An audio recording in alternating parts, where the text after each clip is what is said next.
é de Minas do interior. O Naia quebrada é desse jeito, nego. Sente a pegada dos bumbum, é nós que tá no bagulho. É nós que tá no bagulho. É nós que tá chegando, é de Minas do interior. O Naia quebrada é desse jeito, nego. Sente a pegada dos bumbum, é nós que tá no bagulho.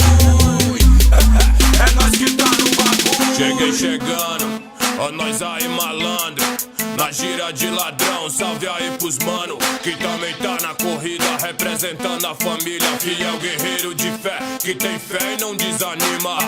Adrenalina, flor da pele, atitude a mil. Mosca S, tá ligado, fica esperto tio.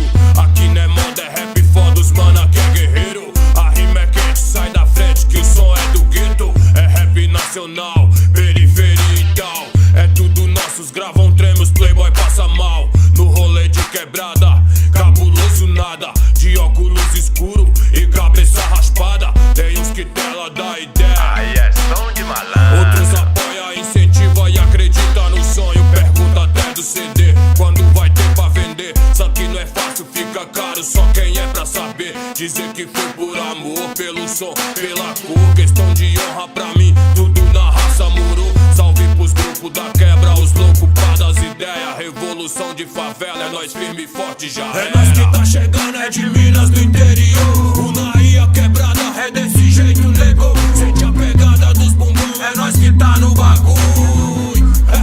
É nós que tá no bagulho. É nós que tá chegando, é de Minas do interior. O Naia quebrada é desse jeito, nego. Sente a pegada dos bumbum, é nós que tá no bagulho.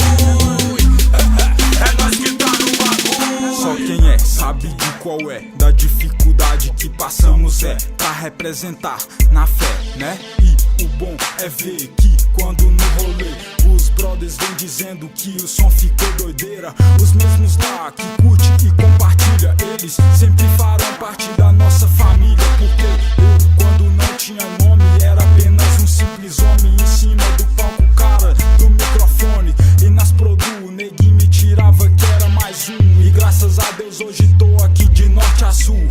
Hoje olho pra trás, aquele rapaz que só Deus sabe o que ele passou em 2010. Conseguiu, e os que acreditaram tá junto. Nada de bajulador nem comédia vagabundo. É uma questão de honra pra mim poder fazer parte da história e das lutas que sempre vão ter. É nós que tá chegando, é de Minas do interior.